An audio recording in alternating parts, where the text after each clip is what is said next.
¿Qué tal? Muy buenas tardes con todos de nuevo. Mi nombre es Pierre, director CPA.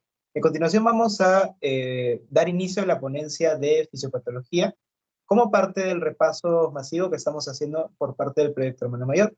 En esta ocasión, la ponente tutor hermano mayor de esta ocasión será nuestra compañera Jennifer María Fuentes Mendoza, quien va a hablar del tema de trastornos de glóbulos blancos y tejidos linfoides.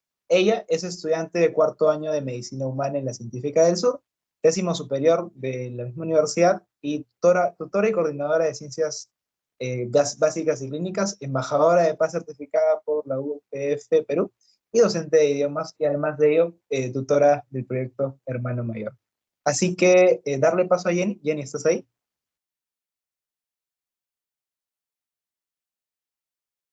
Muchas gracias, Pierre. Sí, bueno, chicos, muy buenas noches con todos los presentes.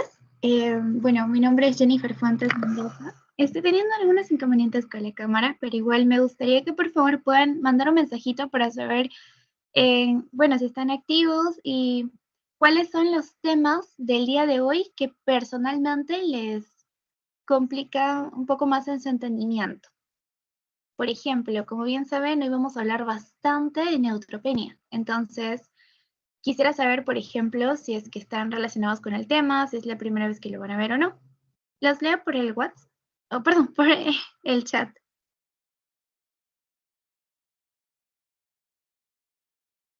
Por ejemplo, yo me llamo Jennifer Fuentes y me encantaría, pues, entender leucemias. Y no es mi primera vez. A ver qué dicen. Pampa Elizabeth, primera vez. A ver qué más dicen los chicos. Castillo, Guamán, Rivera, Lisette, Paul, Ortiz, Rojas.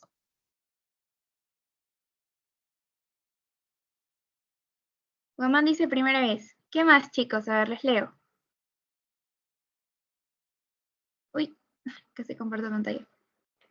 ¿Qué dice Rojas, Ortiz, Mera? Tenemos a 14 en sala. Muy bien. A ver.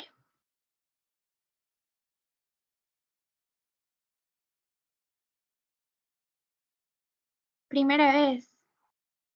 Wow, ya chicos, miren, el tema del día de hoy es bien extenso, lo he tratado de sintetizar para que ustedes pues se acostumbren a usar la terminología de hoy en día. En medicina es bastante importante que podamos correlacionar estos términos y la verdad, como bien mencionaba Pierre, ¿no? El tema de fisiopato hoy en día ha repercutido de una manera muy importante. Entonces, quisiera saber si ustedes, primerizo, sí, quisiera saber si ustedes entienden qué significa neutropenia. ¿Quién me puede poner en el chat o por voz qué significa neutropenia?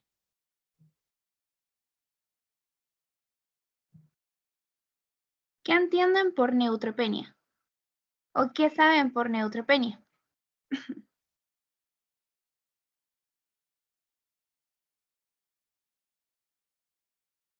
¿Algo en particular, chicos? A ver qué dicen. Neutropenia. Jorge, sigue luciéndote. Sí, soy. Creo que sería chévere como para poder hacer un ping-pong, que vayamos llamando a los que estamos acá, como para poder hacer como algo dinámico, ¿no? Y los invito chicos, a que si es que Jenny dice su nombre, sin roches, digan lo que en su cabeza les relacione lo que les está preguntando, para poder corregir. Es mejor que nos equivoquemos acá a equivocarnos en el examen. Así que, Sí, chicos. pero equivoquémonos acá mejor. Equivoquémonos acá, más Sí, que en el soy. examen.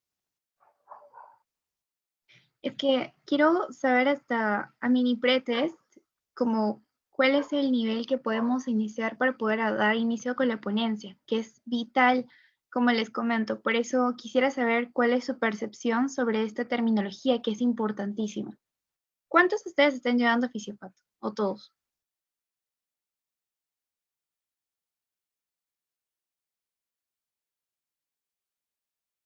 Los leo, los leo. Y sin miedo, como dice Pierre. A ver, bajas cantidades de neutrófilos en sangre. Ya, excelente. Mira, ese es un dato muy interesante y ahorita vamos a ver por qué no solamente en sangre, porque hay diferentes exámenes que nos ayudan a entender un poquito eso. Y te comento, es importante que hoy en día nosotros sepamos los niveles normales de neutrófilos, bueno, de todos los leucocitos de por sí. Por eso vamos a hablar de las famosísimas leucemias, ¿no? ¿Alguien más quiere agregar otra terminología? ¿No? Ya. Entonces voy a proceder a compartir pantalla para que ustedes también puedan ver a qué me refiero con neutropenias. Y me gustaría también ver si es que alguno de ustedes tiene alguna otra duda posterior y ya. A ver, vamos a compartir. Ujú. Recuerden que al final hay un quizzes, así que yo los invito a realizar el desarrollo del quizzes también. Felicidades, Ortiza, por cierto. Ya vemos que ahora están activos. Confírmame, por favor, si se ve la pantalla. ¿Sí? Se ve. Gracias. Puse una imagen muy característica. ¿Alguien me puede decir qué vemos en pantalla? A ver, chicos, les leo. Bueno, a ver, voy a entrar con otro dispositivo también para leerlo. ¿Qué ven en pantalla? ¿Qué es lo que primero están visualizando? Eso es importantísimo. A este nivel todos tenemos que tratar de describir qué es importante. Por ejemplo, ¿qué es esto? Porque vamos a hablar muchísimo de ello.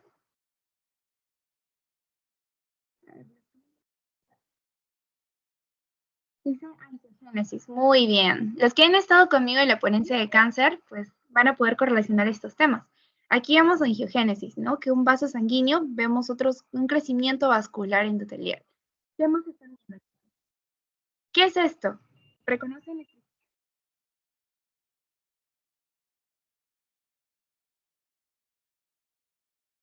Una neoplasia. Muy bien. ¿Qué es eso? A ver, bueno, comenzamos. Cerrarle puerta un minuto.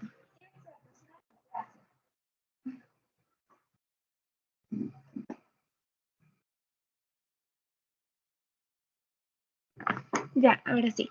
Cuando nosotros hablemos sobre estos trastornos de glóbulos blancos y tejido linfoide, tenemos que ubicarnos. ¿Dónde van a ubicarse estos glóbulos blancos? En todo nuestro cuerpo, principalmente los vasos sanguíneos, porque por ahí van a pasar. Escríbanme por el chat qué glóbulos blancos conocen ustedes.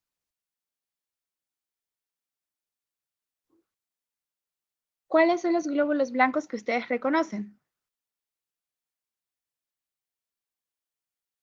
¿Alguno voluntariamente? Bienvenida, Janet. ¿Cuáles son los glóbulos blancos que ustedes reconocen? Porque cuando hablemos de leucemias vamos a necesitar pues entender ello.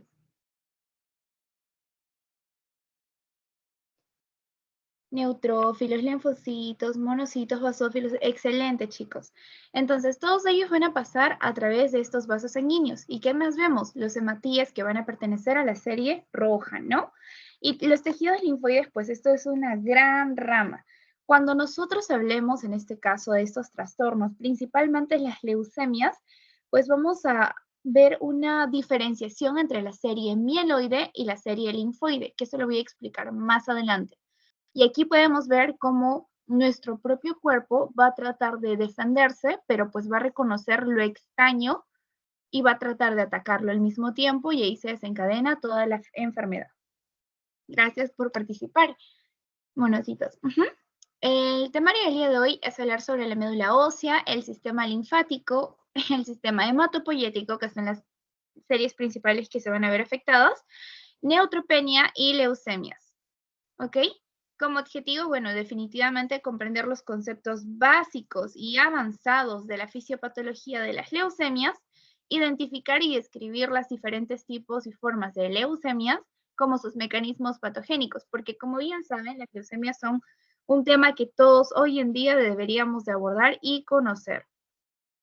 También reconocer cuáles son los signos y síntomas, que esa es pregunta de examen, siempre viene. y también cómo poder diagnosticarlas, ¿no?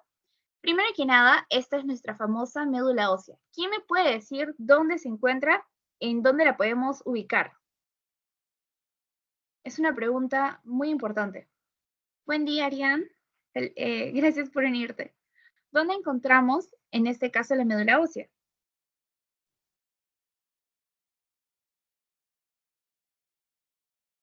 ¿Alguien, chicos? Al interior de huesos largos. Los huesos planos, acuérdate, característicamente. Y largos también, pero principalmente en el centro de estos huesos planos, donde va a tener que, en este caso, realizarse el proceso característico de formación a través de una célula madre, que va a ser la célula origen que va a desencadenar todo ello, ¿no? Muy bien a quien ha participado. Entonces, recuerden, en la médula ósea que va a estar en los huesos planos, por ejemplo, aquí tenemos a, ¿cómo se llama este hueso? ¿Quién se acuerda? El esternón. El esternón, el manubrio característicamente. Desde el centro, en la zona más localizada central, vamos a hacer una extracción de médula ósea en ciertos pacientes que requerimos realizar su análisis. Y así, esto es lo que vamos a ver en el microscopio. Aquí está bonito, aquí también, pero principalmente, ¿qué es lo que queremos ver? La forma de los eritrocitos, la cantidad de osteoclastos, la cantidad de blastos que pueden haber, que curiosamente se asocian al diagnóstico de leucemias. Escuchen, cuando ustedes vean blastos más del 10%, más del 20%, lo asocian definitivamente a una leucemia mieloide aguda, ¿ok? Pregunta de examen. Vemos blastos más del 20%, leucemia mieloide aguda. Si vemos blastos aproximadamente menos del 10%, leucemia mieloide crónica, principalmente. Por eso es importante que ustedes reconozcan los blastos. Ahora, aparte de estos, ¿qué más podemos encontrar? El eritrocito, los mielocitos, los eosinófilos y entre otras estructuras que comprenden ello. Ahora, recuerden que en un microentorno, como bien refieren las guías de los libros de fisiopatología, pues hay una gran proliferación y diferenciación junto a la liberación ordenada de estas células sanguíneas. Todos tenemos esto, pero hay personas que, pues, lamentablemente los pacientitos van a tener alteraciones en su producción. Algunos van a tener una hiperproliferación, una hiperproducción, y otros van a tener una disminución, dependiendo del tipo de patología que estemos viendo. Yo me estoy centrando principalmente en leucemias, ¿ok? Y como pueden ver, va a ser una red llena de sinusoides que principalmente va a recubrir la múltiple cantidad de capas endoteliales que vamos a ir viendo debido a la angiogénesis que se da. Entonces, aquí en esta imagen, ¿qué es lo que estamos viendo? Pues vemos una distribución hematopoyética organizada. Miren cómo está la presentación de nuestros neutrófilos, principalmente. Entonces, alrededor de cada una de las trabéculas, pues que vamos a evidenciar aquí, que vamos a tener un vaso sanguíneo. Y en estos vasos va a estar cercanos a la zona mieloide, donde migran las células granulocíticas hasta los sinusoides, ¿no? Aquí vamos a encontrar los vasos, como les mencionaba, y aquí está en este caso las células granulocíticas previamente, ¿no? El sinusoide muy bonito, tal cual. Ahora, en esta famosa isla hematopoyética eritroide van a formarse tal cual por un macrófago central. Estos macrófagos centrales, juntos a las células que van a estar cercanas a la periferia madura de la serie eritroide, van a formar esta isla hematopoyética eritroide. Y también vamos a tener a los más grandes. ¿Cuáles son los más grandes, Jenny? Los megacariocitos. Los megacariocitos tal cual vienen virtiendo sus plaquetas hasta los sinusoides característicamente, ¿no? Y aquí está nuestra isla hematopoyética tal cual. Ya.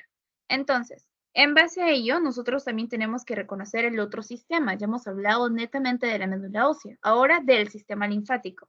¿Qué vamos a aprender del sistema linfático?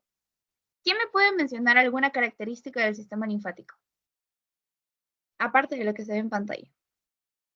¿Cuál es la función principal del sistema linfático? ¿Qué rol cumple aquí?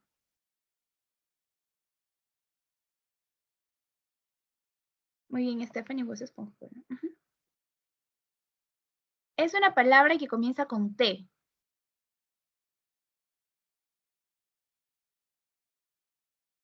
A mí me encanta asociar el sistema linfático con los trenes, verdaderamente, porque son tan rápidos y llevan un montón de gente. Entonces, el sistema linfático tiene la principal función de transportar. ¿Quiénes? Antígenos, chicos. Estos antígenos que van a estar situados en el líquido intersticial y va a estar diseminado por todo nuestro cuerpo. Todo lo que ven de verdecito y azul es el sistema linfático, que va a estar compuesto por, como bien se muestra, de los nódulos linfáticos. Y recuerden, ¿cuál es su principal función? ¿Los leo por el chat? ¿O por voz? Transportar antígenos, ¿no? Además, este va a llevar a estos antígenos a algunos órganos linfoides secundarios. ¿Quién me puede decir algún órgano linfoide secundario? Eso es importantísimo.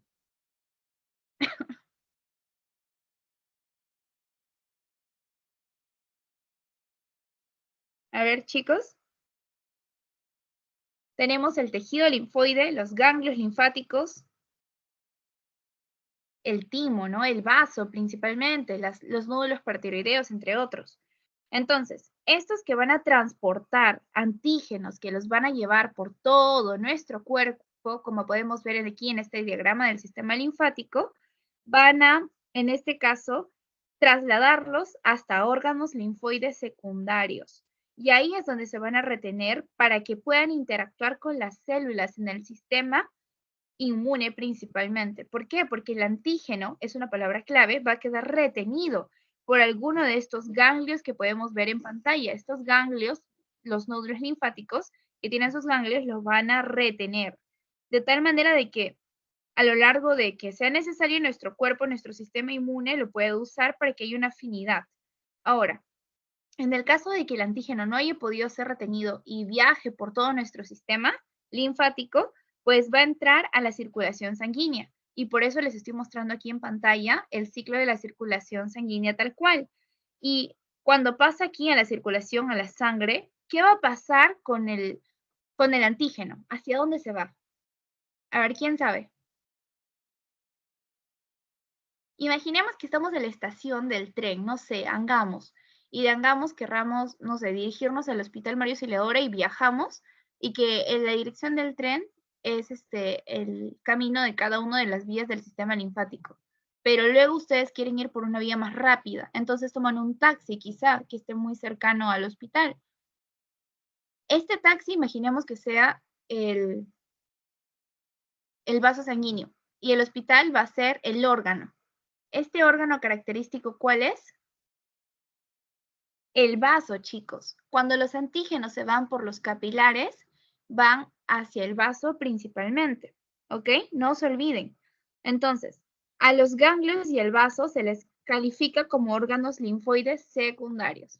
Y aquí los tenemos también en pantalla, donde podemos ver que este sistema linfático pues va a constar, si bien es cierto, de sus vasos que van a permitir, en este caso, el recibimiento de los antígenos que van a ser transportados va a constar de su tejido linfoide que podemos visualizar en pantalla, como también de sus famosísimos ganglios linfáticos, ¿no? El timo y el vaso son los principales precursores ahí de los linfocitos B y los linfocitos T, que inician su desarrollo ¿dónde? En la médula ósea, donde nosotros habíamos visto que se podía extraer las líneas y las series, ¿no? Que van a migrar a otras estructuras para su diferenciación a posteriori. Entonces, el sistema linfático está compuesto por principalmente su cápsula, va a tener una corteza y en el centro de la corteza va a estar el nódulo linfoide secundario, ¿no? Tal cual, y va a tener sus vasos linfáticos eferentes como aferentes que van a ser mediados por las válvulas. Ahora, reitero, ¿quién me puede escribir en el chat cuál es la función del sistema linfático? Lo estamos repitiendo 3 veces. A ver, chicos. El transporte de antígenos. Transportar antígenos. Excelente, el transporte de antígenos. ¿Y si el antígeno se va a un capilar? Muy bien, Juan. ¿A dónde se va el antígeno? ¿Quién lo secuestra? Porque esa es una palabra clave. Secuestro. ¿Quién secuestra El este vaso. antígeno? El vaso. Muy bien. Entonces, ahora hablemos de los leucocitos. Los leucocitos, chicos, tenemos muchísimo que decir acá. Ah, antes de que me olvide. Aquí habíamos mencionado 2 tipos de linfocitos. ¿Se acuerdan qué linfocitos eran?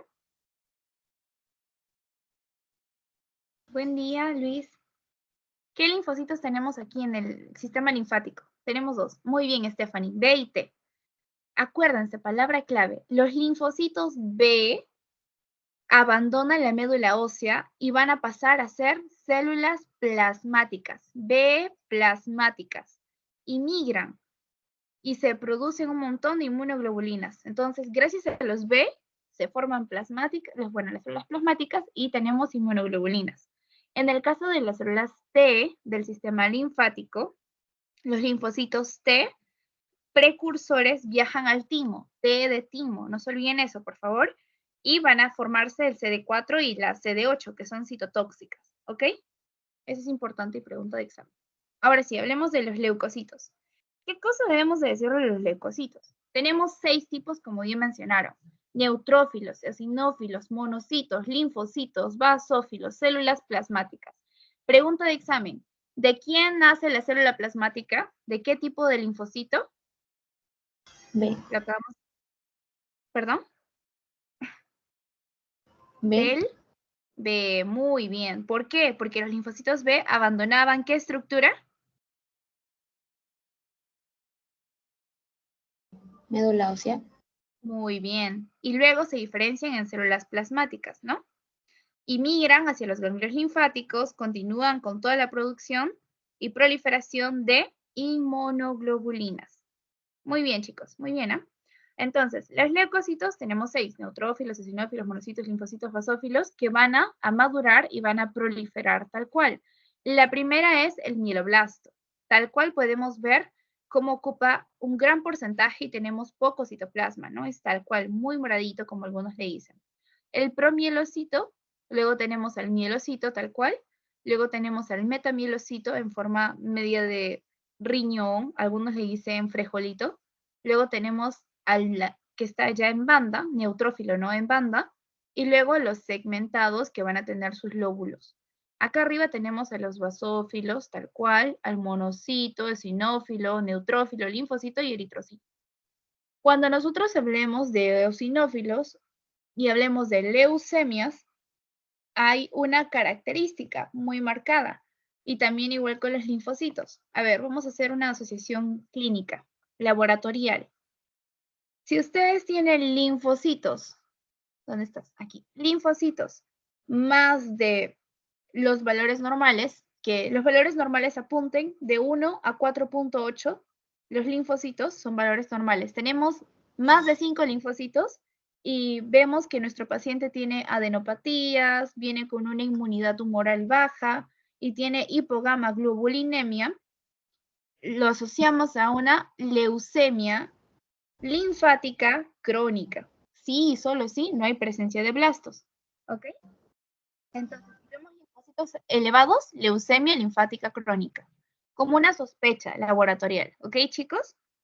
Recuerden que es importante esto. Ahora, en el caso de que también tengamos linfocitos súper elevados con presencia de blastos, lo asociamos a una leucemia linfática aguda. Si hay blastos, es aguda, pero más del 10 o 20%. Si no hay blastos o hay poquitos blastos, es crónica, ¿ok? Es bien sencillo, entonces acuérdense de eso. A ver, de nuevo, ¿quién me puede decir si tenemos linfocitos más de 5 y tenemos blastos más de 20? ¿Cuál sería su diagnóstico? ¿Leucemia? Linfocítica aguda. Muy bien. Y si tenemos linfocitos más de 5 y tenemos blastos al 5%, Linfocítica crónica. muy bien. Leucemia linfocítica crónica, tal cual. Ahora, es importante en el caso de los monocitos. Vamos con esta serie. Si tenemos monocitos más de 2.18, bueno ya, si tenemos más de 2 en niveles de monocitos y más de 20% en los porcentuales, porque tenemos el valor absoluto y también el porcentual, si están elevados, lo asociamos a una leucemia mielomonocítica crónica, en caso no haya presencia de blastos, ¿se acuerdan? Si hay monocitos elevados, leucemia mielomonocítica crónica. Solamente esta serie, con las plaquetas y bueno, usualmente hay citopenias. Ahorita les voy a explicar más adelante esto, pero quería aprovechar esta diapositiva para que puedan ir asociando ello. Hasta aquí ya hemos mencionado dos diagnósticos de leucemias, la mieloide aguda, la linfática crónica, la linfoblástica aguda. Linfático-linfoblástica es lo mismo, no se olviden. Ahorita vamos a ver un poco más de genética. Y la mielomonocítica crónica, ya van 4 diagnósticos. Aquí vamos a hablar justo de los porcentajes y aquí vamos a reforzar lo que hemos mencionado previamente. Tenemos valores normales. A ver. Muy bien. Estoy viendo por el chat. Si hay leucocitos de 4.000 a 11.500, estamos normales. Hay leuco, tal cual. Entonces, estamos normales, en los valores normales.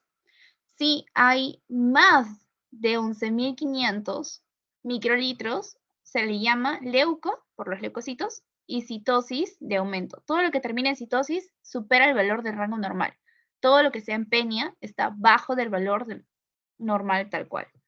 Leucopenia, pues, en menos de 4.000 microlitros. Neutrófilos, como les había mencionado, los porcentuales también. Ahora, ¿ustedes qué opinan? ¿Se guían de los valores absolutos o de los valores porcentuales? Se ha demostrado que es importante que ustedes se guíen de los valores absolutos. A veces los porcentuales, pues, no son tan precisos. Por ende, nosotros nos guiamos más que todo de los absolutos, ¿ok? Es decir, pueden encontrar, como les había mencionado, ¿no? Blastos en 20, 30%, que eso sí es la originalidad tal cual, que sí es un marcador, pero si nosotros vemos, por ejemplo, monocitos 8% y vemos que el absoluto es diferente, nos guiamos siempre del absoluto, ¿ok? Entonces, en la neutropenia, pues tenemos diferentes tipos que van a subdividirse si es grave, severa, tal cual, o aguda, ¿ok? Entonces, en los neutrófilos absolutos, como había mencionado, hoy vamos a hablar de la neutropenia, va a oscilar de 1.500 a 7.000 microlitros. No se olviden estos datos. 15 a 7, 15 a 7. Ese era mnemotecnia. Entonces, 1.500 a 7.000. La neutrofilia es cuando tenemos más de 7.000. ¿Qué indica que hay neutrofilia? Si tenemos muchos neutrófilos, ¿ustedes qué pensarían? Si es una de las primeras series de defensa. La primera línea de defensa. Agudo. Agudo y que también hay una infección, ¿sí o no? Probable. Puede desencadenarse una infección por un cuerpo extraño, por una bacteria, un microorganismo, un virus, un patógeno. Entonces, neutrofilia es porque quizá estemos ante un cuadro de infecciones. Neutrófilos, más de 7.000. Neutropenia o granulocitopenia, que es lo mismo, pues van a estar menos de los valores normales, menos de 1.500. Y los agranulocitos, evidentemente, es cuando no se perciben neutrófilos. 0 prácticamente. Y es bien raro y se puede dar, sí, chicos. Entonces, recuerden que la leucocitopenia es diferente a la granulocitopenia y como también es diferente a la agranulocitosis. Por esta terminología ya lo podemos entender. Leucocitopenia son netamente los leucocitos bajos, menos de 4.000. La granulocitopenia es menos de 1.500, pero ¿solo de quién? De los neutrófilos. Y la agranulocitosis es cuando prácticamente no hay neutrófilos, ¿no? Pero esto no influye en los linfocitos, los monocitos, los eosinófilos y los basófilos tal cual. Aquí nuevamente en pantalla los podemos ver. Ahora, los granulocitos que hemos mencionado y los monocitos nos protegen mediante la fagocitosis. Ellos comen, fagocitan a lo extraño, a lo que nuestro cuerpo reconoce como malo prácticamente.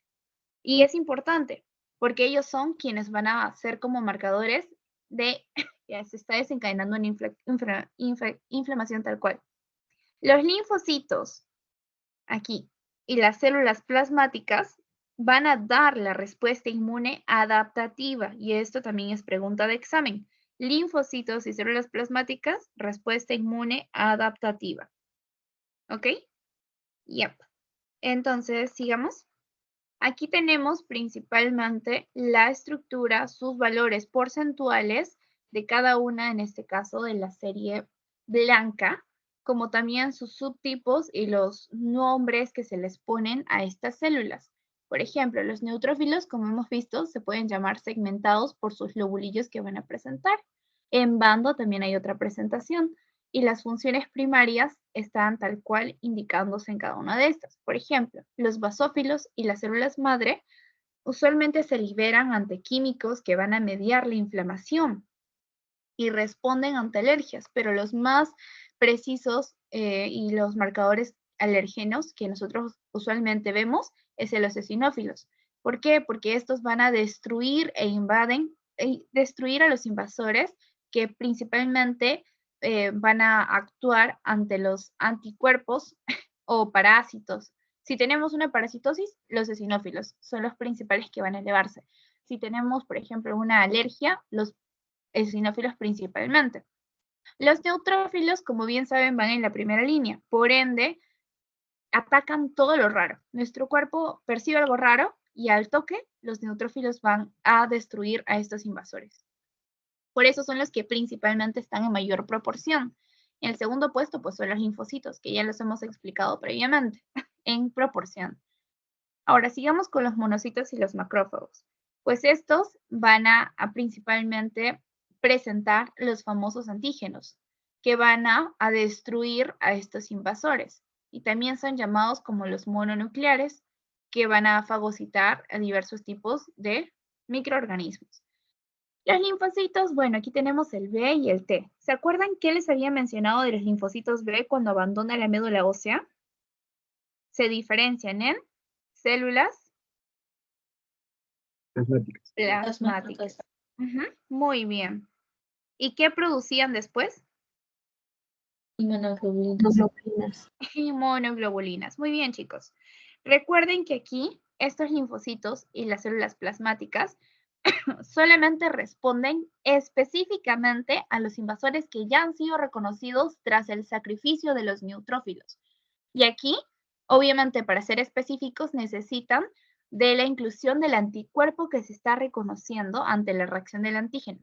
Por ello, es importante que nosotros reconozcamos que cuando hay una expresión de linfocitos es porque ya no estamos netamente en la primera línea, sino que ya nuestro cuerpo ha sido capaz de reconocerlo y está actuando con mayor afinidad, con mayor especificidad. Yo les había mencionado que si tenemos linfocitos elevados y presencia de blastos más del 20%, ¿con qué leucemia lo asociamos?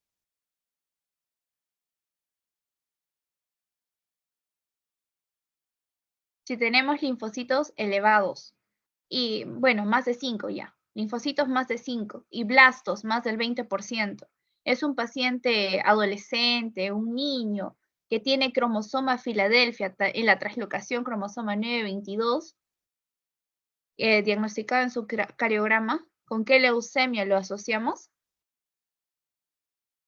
Mieloide aguda, el cromosoma Filadelfia. No.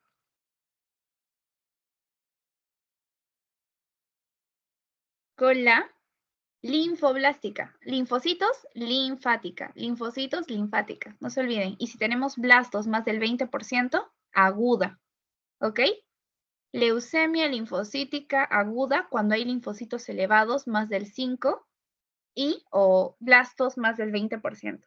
Usualmente esta leucemia linfoblástica o linfática aguda, que es lo mismo, acuérdense porque puede venir cualquiera de los dos nombres, es frecuente en niños adolescentes o en señores de 40 años.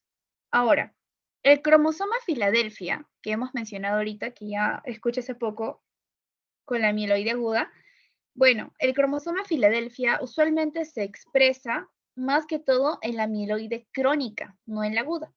Puede darse, pues sí, por un aumento de blastos. Y segundo, la mutación del BCR-ABL, que lo voy a mencionar más adelante, pero ya es un mini adelanto. Pero quiere decir que este cromosoma Filadelfia no se va a expresar en la linfática aguda. No, chicos, también se expresa. Por eso es pregunta trampa. Acuérdense, si tenemos linfocitos elevados y tenemos el cromosoma Filadelfia expresado, importa mucho el laboratorio de lo que encontremos. Entonces, aquí sería una linfática aguda. Ahora, aprovechamos esta lámina también para hablar sobre los monocitos. Si tenemos monocitos porcentuales más del 20%, y en los valores absolutos más de 2.18, ¿con qué leucemia lo asocian? Leucemia mielomonocítica crónica, ¿no? Ok, y estamos hablando nuevamente de 2. No se olviden, por favor, es importante. Siguiente.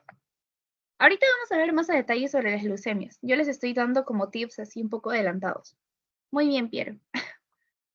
En las alteraciones en leucocitos tenemos neutropenia, monocitopenia y linfocitopenia. Primero que nada, recordemos que para hablar de esto, pues también tenemos que sabernos su ciclo vital de cada uno de los leucocitos. ¿Cuánto tiempo dura en promedio la vida de los granulocitos, de los neutrófilos? Aproximadamente de 4 a 5 días en los tejidos y en la sangre de 4 a 8 horas, tal cual. Los monocitos pueden vivir de 10 a 20 horas en sangre y los linfocitos pueden vivir aproximadamente unas horas, muy cortitas la verdad, porque cuando entran al sistema circulatorio, tras horas tienen que volver a salir mediante la diapédesis. Y pues aproximadamente se asocia que puede darse de 4 a 5 días, pero es más cortita la verdad. ¿Ok? Entonces, hablemos ahora sí netamente de este. Principalmente la neutropenia se va a desencadenar en las leucopenias, cuando todo esté bajo, ¿no? Todo lo que tenga penia es bajo, bajo, bajo. La neutropenia es más grave cuando se acompaña de una monocitopenia y una linfocitopenia. Acuérdense de eso. Y usualmente van a encontrar estos valores por raza, si es caucásico, si es en este caso afrodescendiente, ¿no? Tal cual. Usualmente se asocia a la raza afrodescendiente con menos de 1200 y en las caucásicas con menos de 1500. En la monocitopenia, usualmente se ve una transcripción hematopoyética del GATA2. Esto es pregunta de examen. Se asocia tal cual. Vino en salud tal cual. El riesgo también de infección por micobacterias pues va a ser percibido por los monocitos y pues esto van a hacer que disminuya lamentablemente por la expresión de este virus. Y la linfocitopenia pues también, a ver, les explico un poquito más. Lo que pasa es que cuando se da esta mutación del gen del factor transcripción hematopoyético, el GATA2, desencadena pues que haya una reducción del reencuentro de leucocitos circulantes. Y esto pues hace que también bajen las otras series. Y de igual manera con la linfocitopenia, que es una de las menos frecuentes y es causada principalmente por 4 factores. 1. La redistribución de linfocitos secundarios a una infección vírica. 2. Los fármacos citotóxicos. 3. Los trastornos autoinmunes. Y 4. La malnutrición, que es la menos común, por así decirlo. Respecto a las neutropenias, bueno, aquí las neutropenias van a dividirse tal cual. Tenemos a las leves, moderadas y severas. La leve ya la mencionamos, ¿se acuerdan? De 1000 a 1500, o sea, menos de 1500. Las moderadas son de 500 a 1000 y las severas son menos de 500, ya prácticamente la agranulocitosis. ¿Y por qué se dan las neutropenias adquiridas? Bueno, tenemos que van a desencadenarse por migración, por utilización, por destrucción, por producción reducida. Y una de ellas pues va a ser las adquiridas, ya que a nuestro propio cuerpo va a desencadenar un mecanismo en el que los neutrófilos pueden llegar a valores hasta incluso menos de 500 ante la expresión de virus, bacterias o parásitos. Las líneas tal cual van a verse afectadas por estos antígenos que van a presentarse, principalmente los de carga viral. Pero así como tenemos las adquiridas, que es por el medio externo, también tenemos las congénitas, que nosotros mismos las podemos pues disminuir en su proporción, como la disgenesia reticular, la neutropenia cíclica, la enfermedad de Cosman. Principalmente hablemos de las infecciosas, que son las más comunes, ¿ok? Entonces, en las infecciosas tenemos primero a la fiebre tifoidea, como bacterias, shigellosis y brucelosis. estos son el top 3, pero recuerden que la TB también va de por medio, la tularemia también, riqueza y sepsis grave son las principales en bacterias. En parásitos, leishmaniasis y malaria. Y en virus tenemos el hepatitis A, B, C, inmunodeficiencia, el Epstein-Barr, citomegalovirus, parvovirus B19, rubiola, sarampión y también las respiratorias, ¿no? Como el virus sincitial respiratorio, entre otras. También, aparte de las que ya hemos mencionado de infecciosas, que es la primera causa, tenemos otra, que es la de fármacos. Neutropenia secundaria fármacos. Bueno, aquí tenemos a los analgésicos antiinflamatorios que deprimen nuestro sistema inmunitario, lo disminuyen tal cual en su producción, por eso tenemos neutrófilos bajos. Puede ser por el ibuprofeno, que es súper conocido y uno de los más usados, indometacina, fenilbutazona, los antibióticos, los antiepilépticos, los antitiroideos, antihipertensivos, sedantes y entre otros.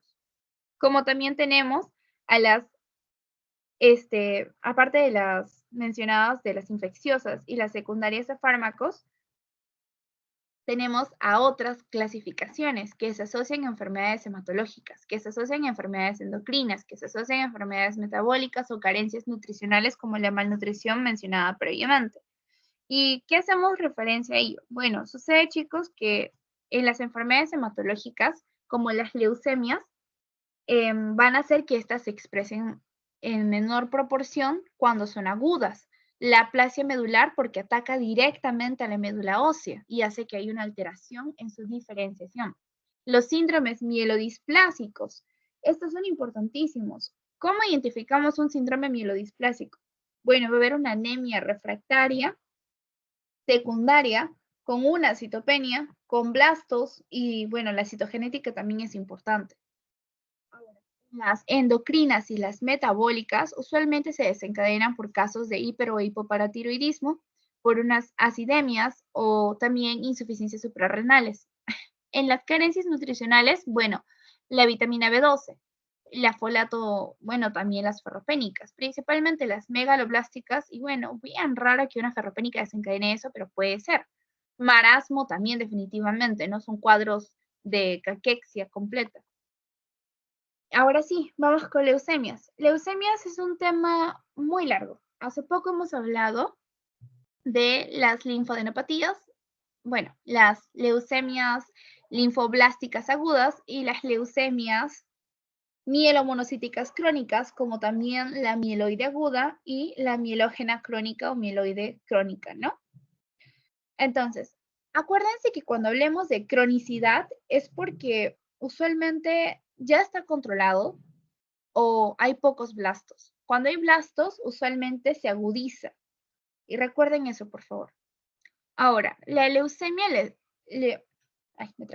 leucemia, la LLC, linfática crónica, principalmente se asocia a una linfocitosis, como les había mencionado principalmente, acompañado de adenopatías, las linfadenopatías, que van en mayor proporción, la esplenomegalia, también la hepatomegalia o hepatoesplenomegalia, más una anemia hemolítica con un COMS positivo y obviamente la hipogamaglobulinemia.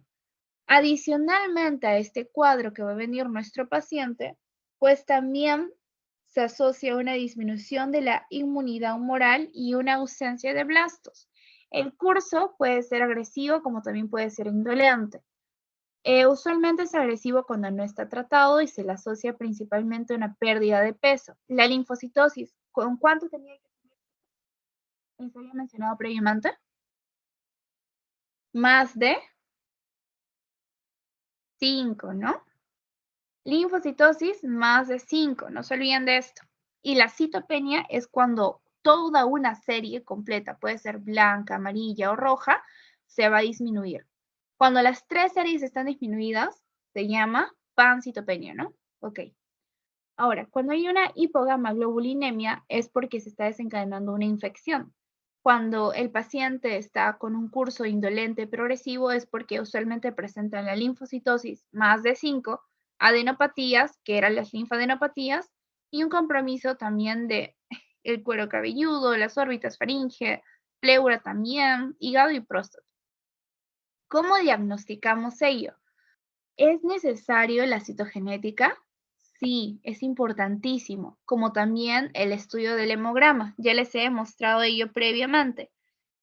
Entonces, el estudio de citogenética, vamos a encontrar alteraciones genéticas como de lesiones o transcripciones. Principalmente, en este caso, vamos a ver que hay un aumento de leucocitos muy alto, súper marcado, superando incluso el 25% de estos, como también en ciertos cuadros pueden haber una leucopenia también marcada con menos de 5.000. O blastos en sangre periférico. Yo les comenté, si hay blastos, ¿a qué lo asociamos? ¿Cronicidad o agudeza? Ya vamos a acabar, chicos, con fe. Agudo. Muy bien, agudo. Si hay blastos, es agudo. Entonces no se olviden de eso, por favor. Ahora, recuerden que cuando encontramos cuadros también de este tipo de leucemias, es importante ver cuando podemos encontrar alteraciones dérmicas. Eso también es un marcador importante. En el caso de la LLC, pues no se asocian principalmente, pero podría presentarse más que todo en mielomas, en leucemias promielocíticas agudas, entre otras. Ay, esperen, aún falta. Quiero terminar con una última observación, que era las leucemias mieloides agudas, que sí mencionaron. Bueno, aquí más que todo es una presencia de blastos al más del 20% y la leucopenia que habíamos mencionado. Bueno, espero les haya servido muchísimo la sesión del día de hoy. Era más que todo para que ustedes puedan diferenciar las leucemias y la aguda versus la crónica, ¿ok?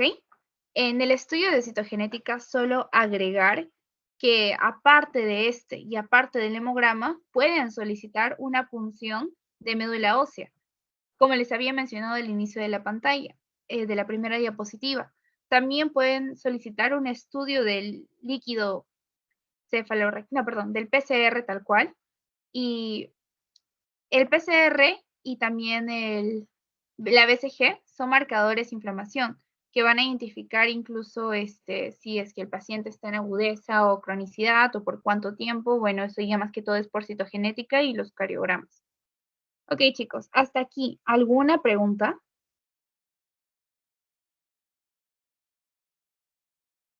¿Todo claro? ¿Sí? Ya. Jenny, Solo agregar, dime. disculpa, no sé si podrías hacer como un repaso en qué es lo más, por ejemplo, la forma en preguntar de este tema. Hace un momento mencionaban diferenciar las leucemias por el tipo, ¿no? Crónica y aguda, y Ajá. diferenciar la LLC con la LMA. ¿Les Ujú. podríamos como terminar unos minutitos con eso? ¿Podría? Sí, por supuesto. Bueno, recordar que la LLC principalmente, bueno, esta es la linfoblástica o la linfática crónica. Usualmente vamos a ver que dependiendo del curso vamos a tener cuadros como pérdida de peso, dolor abdominal, linfocitos. A ver, yo les voy a plantear casos clínicos. Eso me parece importante. Voy a usar un Jamboard, ¿está bien? A ver.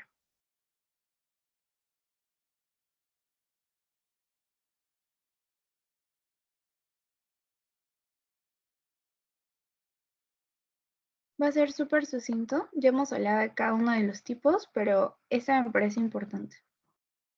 Ya. Listo. Les voy a compartir el enlace del Jam para que también puedan entrar y tener acceso.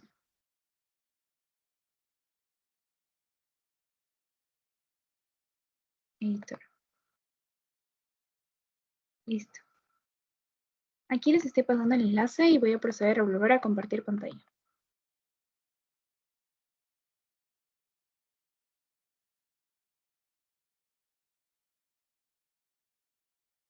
Ya. Aquí en el Jamboard pueden ingresar. Les voy a mostrar un mini esquema que a mí personalmente me ha sido súper útil. Vamos a hablar sobre el tema netamente de leucemias, ¿ok? Les comento que justo estoy rotando por hematología y aquí hemos abordado bastante sobre esto. Entonces, si nosotros hablamos de una leucemia mieloide aguda, principalmente, ¿qué es lo que vamos a buscar? Bueno, se menciona en varios libros la traslocación En este caso, del cromosoma 8 y del 21, que puede venir en su examen, tal cual. A ver, vamos a ponerlo aquí. Esto es lo principal. Ahora, cuando yo les mencioné si era una leucemia mieloide aguda, ¿qué cosa íbamos a encontrar? Presencia de blastos. Ahora, para hablar sobre los blastos, usualmente cuando está aguda es más del 20%. Pero la leucemia mieloide de por sí tiene unas fases. Son 3 fases, que seguro lo han escuchado previamente algunos de ustedes. Leucemia mieloide. Tenemos la fase crónica, donde el paciente tiene una mejor, por así decirlo, esperanza de vida, de recuperación, mayor tiempo y mayor manejo. Tenemos también a la fase acelerada. Y tenemos por último a la fase blástica. En la fase crónica, usualmente nos verificamos el porcentaje de blastos. Los blastos van a ser menores al 10%. Está un poco más controlado, como pueden ver, no se ha exacerbado demasiado. En la fase acelerada, vamos a encontrar que los blastos oscilan del 10 al 19%. Y en la fase blástica vamos a encontrar cuadros donde los blastos son mayores al 20%. Es decir, si yo les digo, paciente acude por pérdida de peso, por mareos, pérdida de cabello, alteración del sueño principalmente, bueno, un trastorno, un trastorno de este, y se le solicita un hemograma donde vemos que tiene una anemia moderada de 9, por ejemplo, y vemos que tiene blastos en un 65% y tiene una traslocación en su cariograma que se le hizo del 821, ¿ustedes qué diagnóstico me darían?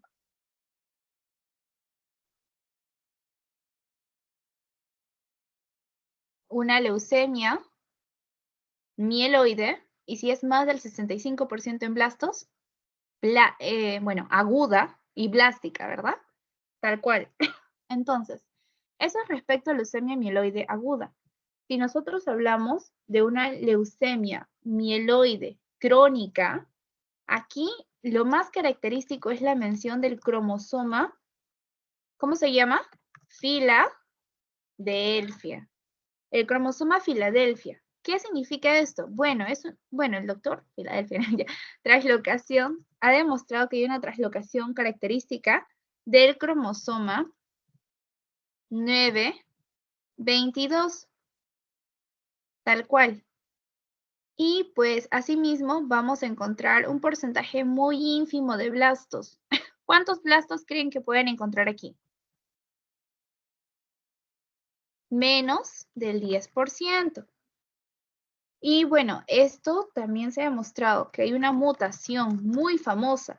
¿Cómo se llama? La mutación BCR-ABL. ¿Ok? Esos son los principales hallazgos en cada una de estas enfermedades.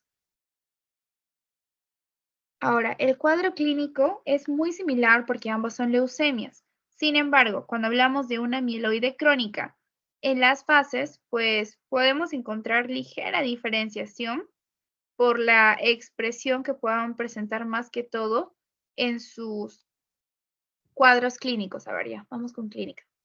Si es una crónica, por ejemplo, lo más característico, como les había mencionado, es encontrar un desarrollo evolutivo de 6 a 12 meses. Que el paciente tenga esplenomegalia, como ya lo expusimos, ¿no? Esplenomegalia. Puede tener adenopatías, puede tener sudoraciones nocturnas, puede tener dolor óseo. Es muy inespecífico, pero ya pueden ir sospechando también por la edad. Ay, perdón, óseo. En el hemograma, más que todo, es frecuente los blastos, bueno, más frecuente los basófilos, los mieloblastos. Ah, eso sí, mieloblastos en sangre o en médula ósea, por eso les mencionaba previamente ello, ¿no? Cuando ya es una fase terminal, estamos hablando de la leucemia mieloide crónica, pero que se está reagudizando en fase blástica, donde los blastos son más del 20% y hay una famosa leucoestasis. Y ahí pues todo ya está alterado, ¿no? Hay gran aumento de mieloblastos, síntomas constitucionales intensos, esplenomegalia crónica notable, con una afectación de piel, ganglios, huesos, sistema nervioso. Es muy súbito, la verdad, y es más complejo. Entonces, acuérdense, por favor, si es leucemia mieloide crónica, la mutación principalmente es del BCR-ABL y el cromosoma Filadelfia. Si es leucemia mieloide aguda, traslocación 821, ¿no? Para su diagnóstico, en ambas, como mencionamos, 1, tu hemograma, fijo. Bueno, clínica también va de por medio, ¿no? 2, tu cariotipo o tu cariograma. 3, puedes hacer tu punción de médula ósea para poder determinar la diferenciación de un frotis sanguíneo también. Y bueno, citogenética, ¿no? Que también es importante para poder determinar el tipo de alteración génica. Genética. Ahora, asimismo, como les mencioné, aparte de estas leucemias, tenemos una subclasificación. Aquí les voy a tratar de escribir un poquito más sucinto sobre ello. Las que hemos mencionado principalmente. La leucemia linfoblástica aguda versus la leucemia linfoblástica crónica. Es decir, cuando tenemos linfocitos aumentados. Acuérdense que cuando hay blastos es aguda, entonces, en las agudas, ¿qué vamos a tener principalmente? Primero, es frecuente en niños, es frecuente en adolescentes, en personas de 40 años, en extremos no al 100%, pero para que tengan una idea, pues se presenten ellos. A ver, vamos a escribir aquí. Hasta ahí, ¿hay alguna pregunta que quieran abordar principalmente? Linfocitos, más del 5%, bueno, más de 5. Y otra característica, aparte de linfocitos, pues también los blastos, que les había mencionado, más del 20%. Y aquí también se puede encontrar el cromosoma Filadelfia. Y acuérdense que la traslocación es del cromosoma 9 y 22, pero no es tan frecuente. En el caso de la leucemia linfoblástica o linfocítica crónica, bueno, aquí pues usualmente se asocia a adenopatías, se asocia a una linfocitosis superando obviamente el valor de 5, no hay blastos o hay pocos blastos, también se asocia a una hipogama globulinemia, como mostré en la diapositiva, y bueno, sabemos que hay una disminución baja de la inmunidad humoral, ¿no? Inmunidad humoral. Listo. Ahora, eso es principalmente entre las leucemias que hemos abordado. Ahora, también tenemos otra leucemia, que es la promielocítica aguda, pero eso ya es un poquito más complejo comentarles que usualmente la promielocítica aguda se asocia a otra cosa, que son ya las lesiones que les había mencionado. Leucemia promielocítica aguda. Aquí, pues, ¿qué encontramos? Prácticamente se desencadena por una coagulación intravascular diseminada, es decir, anemia, equimosis, acompañada con esto, ¿no? Plaquetopenia, promielocitos, bastantes, que van a verse en la sangre periférica, ¿no? En el frotis. Frotis. Listo. Y también junto a la traslocación de los cromosomas 15 y 17. Y ese sí fue una pepita, un plus. Ya chicos, eso es todo respecto a leucemias. lo que principalmente ustedes podrían abordar. El tratamiento de cada una de estas no creo que les pidan, pero de todas maneras lo menciono. En el caso de la mieloide aguda, pues puedo oscilar. La promielocítica aguda también, que es uno de los diferenciales tal cual, ¿ok? Ya, se los dejo para que lo puedan estudiar de todas maneras. ¿Alguna duda adicional?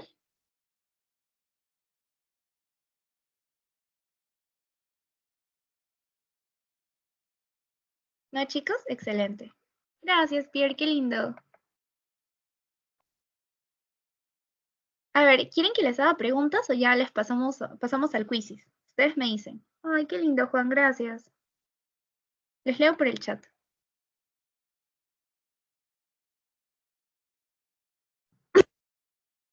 Ay, perdón, la tos. Y entonces, quizzes, ¿qué opinan? ¿Sí? Ya, Paul dice que sí. ¿Se sienten listos para el quizzes, chicos?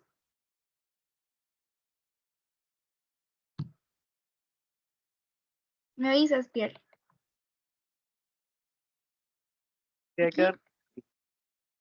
¿Sí? Ya. Una cosita más. Ahorita me acaban de escribir, me dijeron que les ayuda pues a diferenciar las agudas versus las crónicas. Acuérdense que en las agudas hay una alteración en la maduración de hiperproducción. O sea, es más que todo súbito. Y la fase blástica es cuando de la crónica pasa a la aguda. ¿Ok? Y en la crónica, principalmente, ¿qué vamos a ver? Una alteración en la apoptosis en las células diferenciadas. Y esto usualmente se desencadena en años, ¿ok? Yep. Ya Pierre, todo y pase, ahora sí.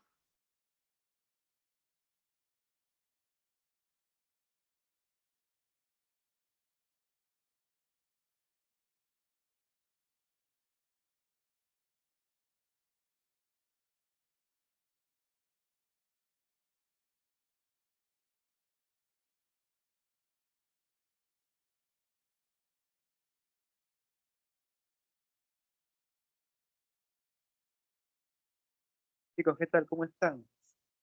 Por motivos de... A ver, chicos, a las 7 de la noche que tenemos. Bueno, antes que eso, chicos, darle las gracias a Jenny. Vamos a parar la grabación.